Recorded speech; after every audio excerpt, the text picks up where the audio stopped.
Hey gang, John Bacarella here with your Lake St. Clair Fishing Report brought to you by Sportsmen's Direct. Hey, before I get started today, I just wanted to ask you guys, if you really like these fishing reports and you don't like to wait and hang out on Facebook, like, you go into that Facebook bottomless pit kind of deal, you're stuck on there forever. If you subscribe, hit that subscribe button down at the bottom and the little bell icon on there, then you'll be sure to get notified whenever one of these new fishing reports go up or anything else that we put out there with content on Lake St. Clair. So with that said, that's the infomercial part of this video. Let's start out talking about this weather, okay? Crazy. You guys all woke up, you saw all the snow up here, but thankfully, we only had a little bit of snow. It's not like some of the pictures I got from guys like up in Minnesota. Oh my gosh, those poor guys up there, they may not get on the open water until June at the rate it's going right now. But we do have open water. We got a cold front right now. We got crazy, horrible east winds. It is tearing the lake up right now on the American side. We got like 20-mile-an-hour east winds blowing in. Was down by the Selfridge ramp today and just was checking out water conditions. I kind of knew what I was going to see, but anyways, I wanted to go down and take a look anyways. And yeah, it's just we're getting trounced right now, which isn't really that great of news, right? I mean, it's going to dirty everything up. The canals were just starting to clean up a little bit. The Detroit River has been kind of muddy as it is, but it's really going to muddy things up even more. I talked with Joel up at Anderson's Bait, and he basically said the same thing. Up there right now, they got the lake's really getting trashed. Quite a ways out from shore, out on the main lake is pretty muddy, and it's going to be blowing at least for, I think, the better part of tonight, and before it switches around and starts blowing offshore, which it is supposed to do. So we only got one day of this, and then it should start to calm down, and we'll start getting on the cleaner side of things. Now, Joel did mention to me up there that his water temperatures did drop, okay? So up there on the St. Clair River now, they were pushing close to 40 degrees, even a little bit higher near shore. I was getting reports from up there earlier in the week, but they are down to 38 degrees now. So that water's definitely cooled off up there, coming out of Lake Huron. And why, you might ask? Well, I mean, it's cold weather, but it's also because, as Joel and I were talking about, we probably turned over. So when that water hits 39 degrees and a lake, it warms up and then it flips, we're right at that turnover point right now. So it's going to take a little while for that water to start to warm back up there on the lake, which means for us, when these cold front conditions like we have now, we're probably going to go to a plateau on water temps unless we really get a nice warm up. Now, I checked the Belle Isle water temps, and we've been holding steady for the last 2 days at 45 degrees.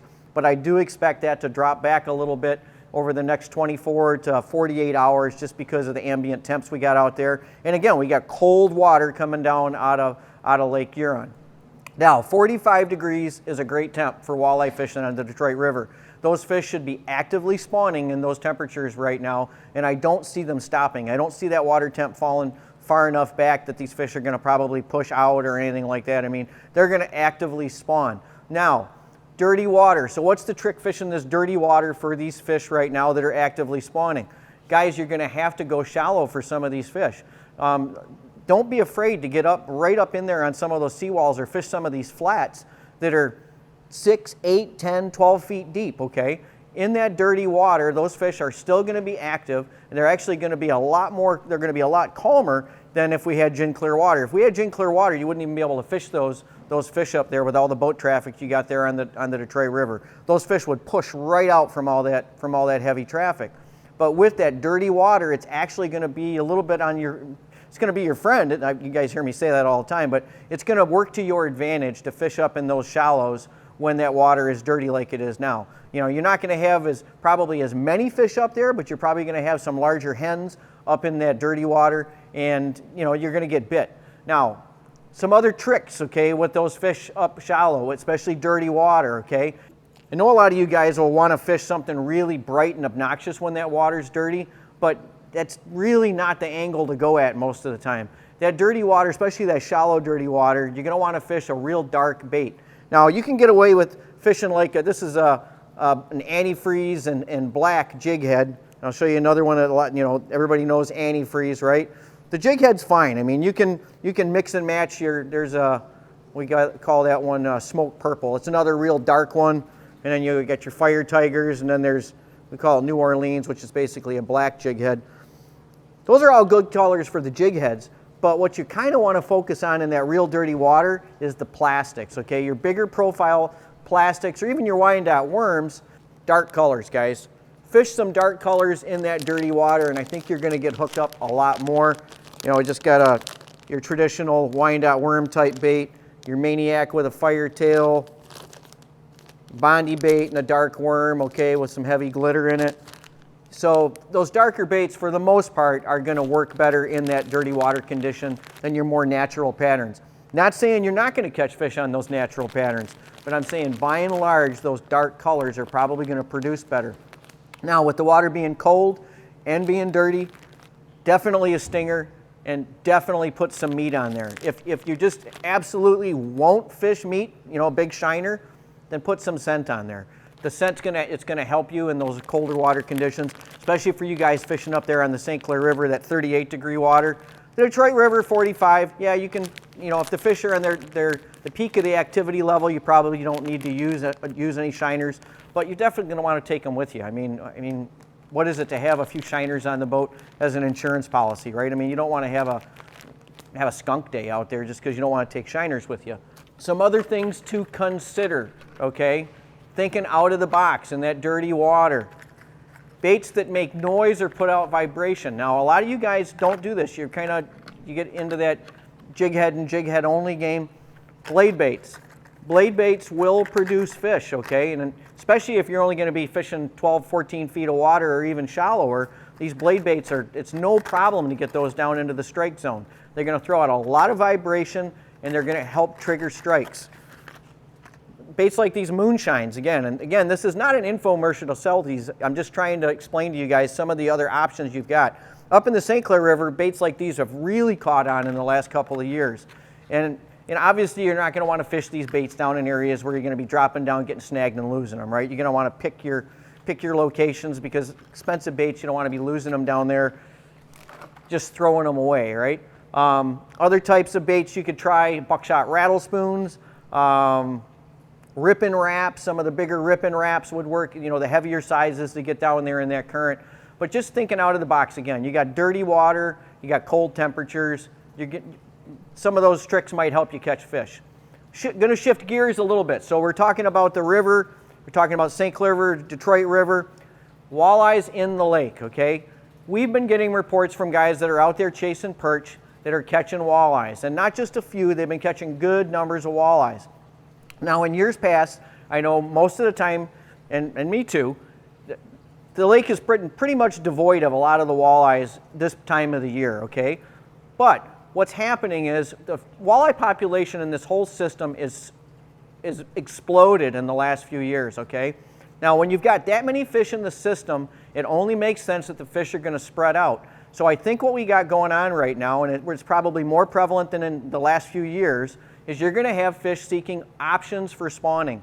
And there are options out here on the main lake for spawning. All you bass guys know where all these rock humps are, all these little gravel beds are, that whole southern end of the lake, you know, the last several miles before you get to the Detroit River, it's all rock. Out in front of the mile roads down here, you got rock patches and you got gravel patches, you got some boulders out there. Down in front of that 9-mile, 10-mile area, Ford's Cove, there's tons of rock out there and there's tons of gravel. Now, going way back into the 80s, back when I was a whole lot younger than I am now, it was not uncommon to go out this time of the year, and we would drag jig heads out there with shiners, and we would get amazing mix bags. We would get walleyes that were actively spawning on those rock humps out there. We would catch tons of smallmouth, some gargantuan rock bass, and we would also pick up some really big perch. Generally post-spawn on the perch, but we would get some really nice fish dragging these jigs with shiners out there.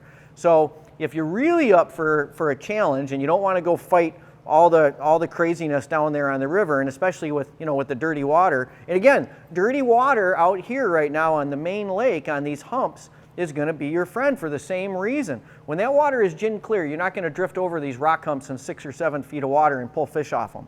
But when that water is as dirty as it is now, you can drift over those humps and those fish will never know you're there. You can literally vertical jig over 3, 4, 5 feet of water, even though you're not going to find 3, 4, 5 feet, with the water levels as high as they are now. those humps out, and most of these places are probably going to be 7, 8, 9 feet of water.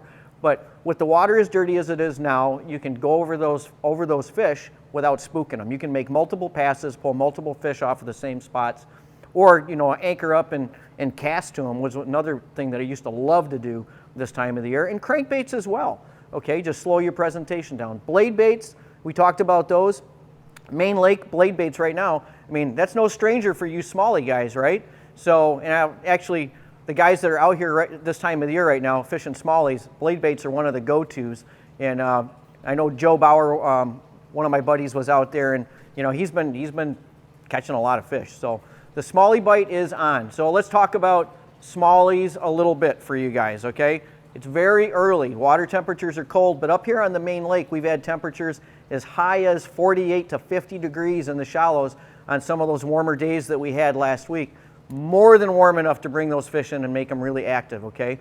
So if you guys are, out of state and you're thinking about coming up, just watch the weather. And if we start getting a couple of warm days back to back and the nights are relatively warm, you can bet that the smallie bite is going to be on, okay? It's definitely pre-spawn, but you're going to get fish up in the shallows as well, because when that water temperature warms up, they're going to go in there to feed. Those shiners are going to come in on the algae blooms that are going to start happening, and you're going to get active fish in relatively shallow as well as out on that first breakout there for pre-spawn staging. So it's a little bit about smallies. We talked about walleyes. Perch fishing has been kind of off, guys. I know there's been spotty perch fishing going on where the guys have gotten some decent bags. I think the spillway has slowed down quite a bit, especially with all the rain that we had. But that'll probably pick back up. The canals have definitely got fish in them, but again, dirty water. You got to put that bait right in front of the fish's nose right now.